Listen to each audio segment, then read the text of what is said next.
மல்லிகையை தனக்கு சூடுவான் என்று அவள் நினைக்க தானே சூடிக்கொண்டு கிளம்பினான் சுயம்பு. சமுத்திரம் எழுதிய வாடாமல்லி. திருநங்கைகளின் சொல்லப்படாத கதை.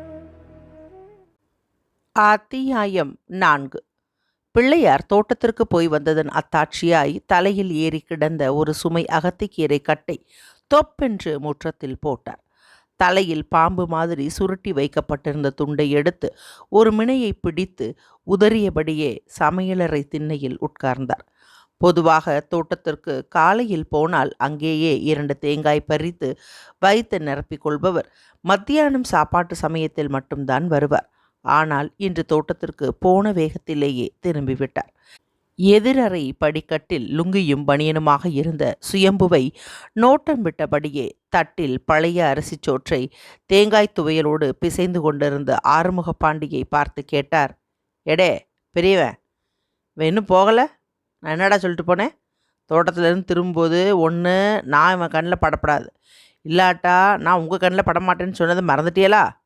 சரிக்குமாவே கருவழிச்சு வரான். பெரிய படிப்புனா கஷ்டமாக தான் இருக்கும். இந்த ஒரு மாதத்துலேயே 2 தடவை வரும்போது எனக்கு சந்தேகம்.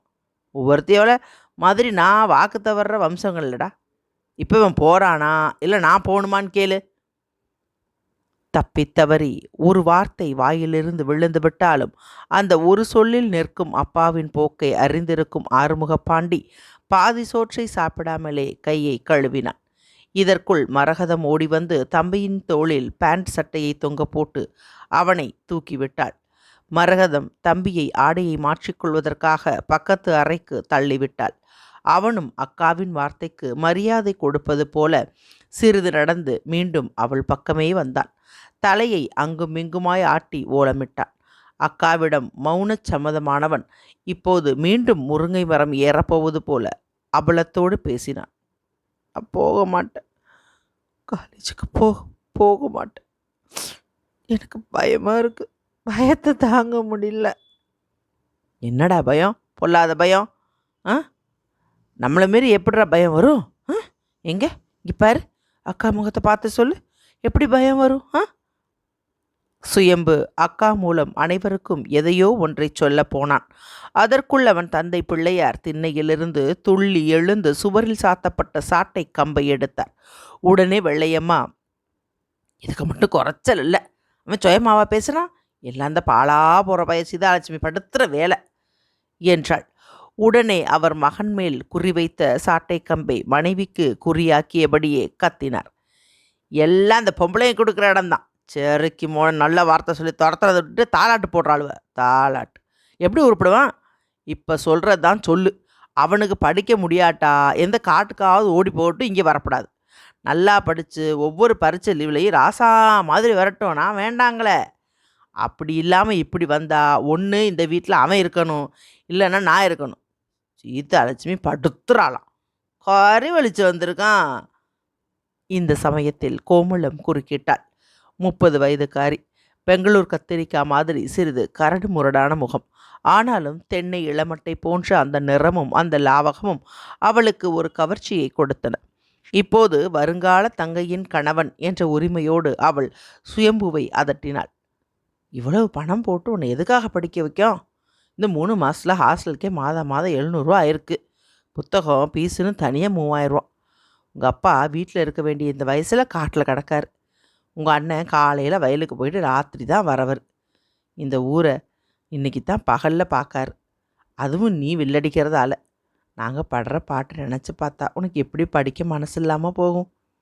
எங்கேயும் தோன்றும் மாமியார் மருமகள் மகா யுத்தம் அங்கேயும் தோன்றியது. வெள்ளையம்மா மகன் மூலம் எச்சரித்தாள். அவனே சித்தம் கலங்கி நிற்கான், இதுக்கு மேலே பேசக்கூடாதுன்னு சொல்லுடா. ஆறுமுகப்பாண்டிக்கு தாயே பேச சொல்லி கொடுத்தது போல் இருந்தது. எதுக்குமா சொல்லணும்? முழுத்த ஆம்பளை பய, ஓடுற பாம்பை பிடிக்கிற வயசு, காலேஜுக்கு போக மாட்டேன் பயமாக இருக்குன்னு சொன்னால் அவ கேட்கக்கூடாதா? முட்டையிடுற கோழிக்கு தான் பிட்டி வலிக்கும். உன் மருமக நகையை அடகு வச்சு தான் காலேஜுக்கு பணம் கட்டணும். மரகதத்தால் மேற்கொண்டு பொறுக்க முடியவில்லை. அண்ணன் அண்ணி முகங்களை பார்க்காமலே பழையதை கிளப்பினாள். இப்படி ஒரு விவகாரம் வரப்படாதுன்னு தான் அப்பா தீர்த்து வச்சுட்டார். தம்பியை படிக்க வைக்க வேண்டியது அண்ணன் பொறுப்பு, அதுக்காக தான் பங்கு நிலத்தில் 6 மரக்கால் விதப்பாட்டை விட்டு கொடுக்க வேண்டியது தம்பியோட பொறுப்புன்னு.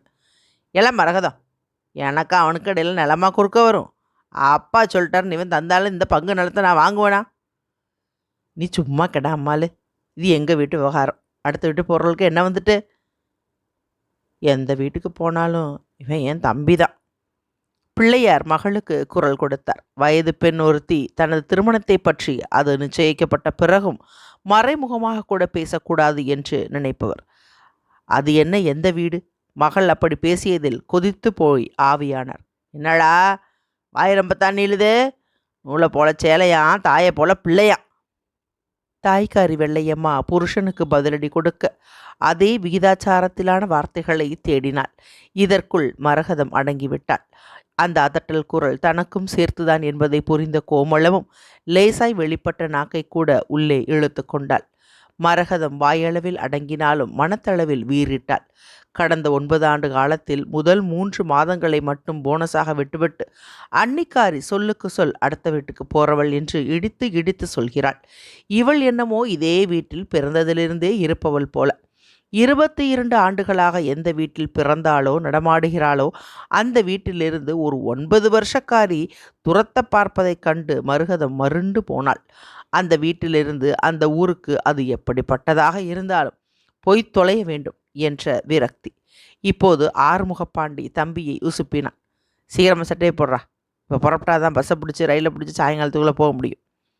சுயம்பு கையெடுத்து கும்பிட்டு புலம்பினான்.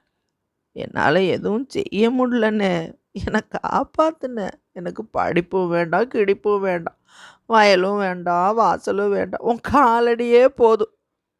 ஆறுமுகப்பாண்டி அரண்டு போய் நின்றபோது பிள்ளையார் மீண்டும் போர்க்குரலில் பேசினார். டே பெரியவன், நான் போகிறேன்டா. திரும்பி வராத இடத்துக்கா போகிறேன்டா. உன் தங்கச்சி மரகத கல்யாணத்தை நல்லா நடத்துடா. பிள்ளையார் துண்டை உதறினார். சுயம்பு சும்மாவே இருந்தான். இதற்குள் மரகதம் அங்கேயே அவன் தலைக்குள் சட்டையை நுழைத்தாள். பேண்டை எடுத்து அவன் கால் பக்கம் கொண்டு போனாள். பிள்ளையாரோ பேர பிள்ளைகளை கன்னத்தில் தட்டிவிட்டு போகப் போவது போல் இருந்தார். சுயம்புவால் பொறுக்க முடியவில்லை. சப்தம் போட்டு பேசினான். போறதா இருந்தா லுங்கியோட தான் போவேன். அறைக்குள் போய் லுங்கியை கட்டி கொண்டு வெளியே வந்த தம்பியிடம் ஆறுமுகப்பாண்டி சூட்கேஸை நீட்டினான். பிறகு இடுப்பில் குழந்தையோடு நின்ற மனைவியிடம் சில ரூபாய் நோட்டுகளை நீட்டினான். அவள் அவற்றை குழந்தையின் கையில் கொடுத்து மைத்துனனை நெருங்கி அவனது சட்டை பைக்குள் குழந்தையின் ரூபாய் கரத்தை உள்ளே விட்டாள். அந்த குழந்தை ரூபாய் நோட்டை கொடுக்காமல் அவன் சட்டை பைக்குள் என்ன கிடைக்கும் என்பது போல் துழாவியது. உடனே அந்த குழந்தையின் கையை திருகி அவளை ரூபாயை போட்டாள். சுயம்பு திரும்பி திரும்பி நடந்தான். வேப்ப மரத்தை தாண்டி அந்த வாதமடக்கி பக்கம் போனான். பெட்டியை அங்கேயே வைத்துவிட்டு அக்காவை நோக்கி ஓடி வந்தான். அவளை கட்டிப்பிடித்து அவள் 2 கைகளையும் தன் கரத்திற்குள் சங்கமமாக்கி கொண்டு அவள் காதில் கிசுகிசுத்தான். உடனே அவள் அழவில்லை, ஆனாலும் விம்மினாள். தம்பியின் தலையை கோதிவிட்டபடியே, என் பிரச்சனையை விடுடா, இப்போ நீ தான் எனக்கு பிரச்சனை என்றாள். பிறகு அவன் நெற்றியில் முத்தமிட்டு அவனை திருப்பிவிட்டாள். அம்மாக்காரி பார்வையாலே கேட்டாள். அண்ணன் வார்த்தையாலே கேட்டான். எப்படி சொல்ல முடியும்? ஏக்கா ஏக்கா, உன் மாப்பிள்ளை ஊருக்கு போய் பையனை பார்த்துட்டு தான் இனிமேல் ஊருக்கு வருவேன். உனக்கு வாக்கு கொடுத்ததை மறக்கலக்கா. எனக்கு பிடிக்காட்டும் இந்த கல்யாணத்தை நடக்க விட மாட்டேங்க்கா என்று தம்பி மீண்டும் சொல்லிவிட்டு போனதை எப்படி சொல்ல முடியும்? ஆனாலும் அவள் சத்தம் போட்டு தொலைவில் போன தம்பியை திரும்ப வைத்து பேசினாள்.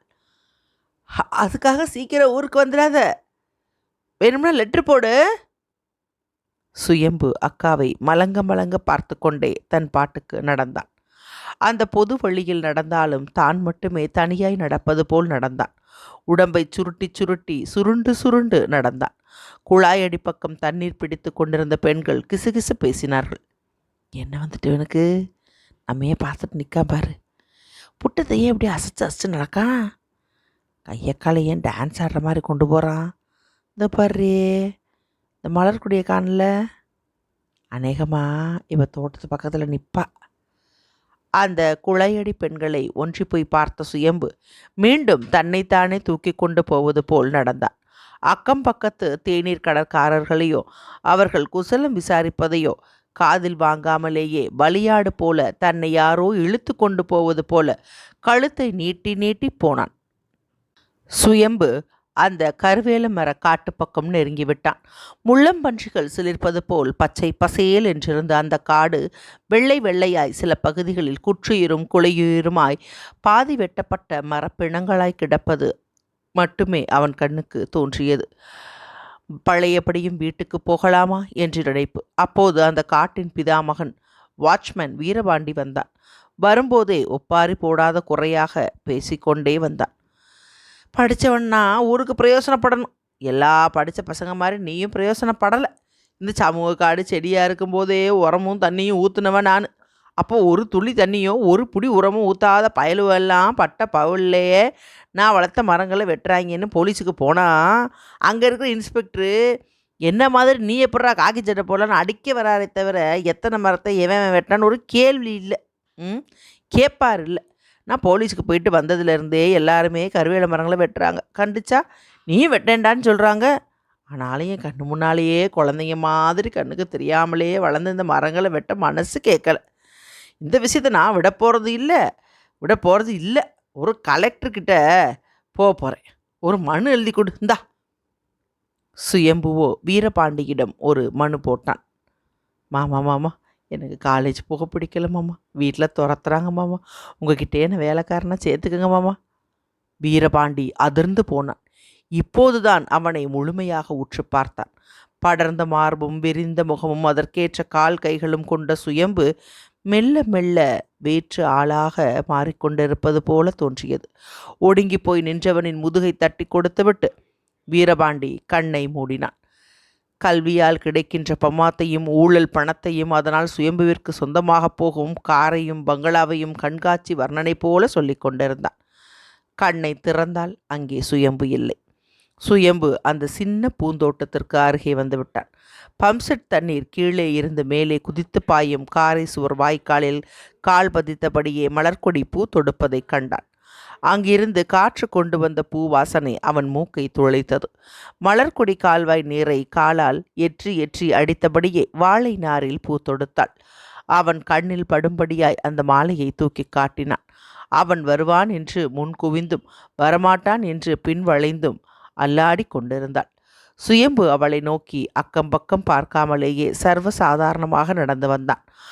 அந்த நடைக்கு பயந்து அவள் மறைய போனாள். ஆனாலும் கால்கள் நகரவில்லை. கண்களோ அவனை கூப்பிடப் போவது போல குவிந்தன. சுயம்பு அவளுக்கு நெருக்கமாக நின்று கொண்டான். மலர்கொடி தலை தாழ்த்தியபடியே அவனை மேல் நோக்காய் பார்த்தாள். அவளை விட 3 வகுப்புகள் தள்ளி படித்தவள். 5வது படிக்கும்போது 8வது படித்த இவன் தனது தங்கை மோகனாவுக்கும் அவளுக்கும் கணக்கு சொல்லி கொடுத்திருக்கிறான். தலையில் குட்டி இருக்கிறான், தோலை கிள்ளி இருக்கிறான். அப்புறம் இருவரும் ஆண் பெண் பள்ளிகளுக்கு தனித்தனியாக போய்விட்டார்கள். 10வது முடிக்கும்போது இவள் பெரியவளானாள். அது முடிந்து தெருவுக்கு வந்தபோது இவனை சகஜமாக பேச்சு கொடுத்தான். அதையே சரசமாக எடுத்துக்கொண்டு அவள் வீட்டுக்குள் ஒளிந்து ஜன்னல் வழியாக இவனை பார்ப்பாள். இப்போது கூட புதுமையான பருவ உணர்வுகளை அவனோடுதான் மானசீகமாக பகிர்ந்து கொள்ளுகிறாள். அவன் சின்ன வயதிலேயே தன்னை கிடுக்கி பிடியாய் பிடித்தது இப்போதும் அவள் மனத்தை கிறக்கிக் கொண்டே இருக்கிறது. மலர்கொடி நிமிர்ந்து அவனை நேருக்கு நேராய் பார்த்தாள். பூத்து குலுங்கும் குண்டுமல்லி போன்ற முகம், செம்பருத்தி மொட்டு பிரிவது போன்ற உதடுகள், மருதாணி தடவிய கைகள், முன்பக்கம் இருபுறமும் தொங்கிய மாலையை சமப்படுத்தியபடியே அவனை சாய்த்து பார்த்தாள்.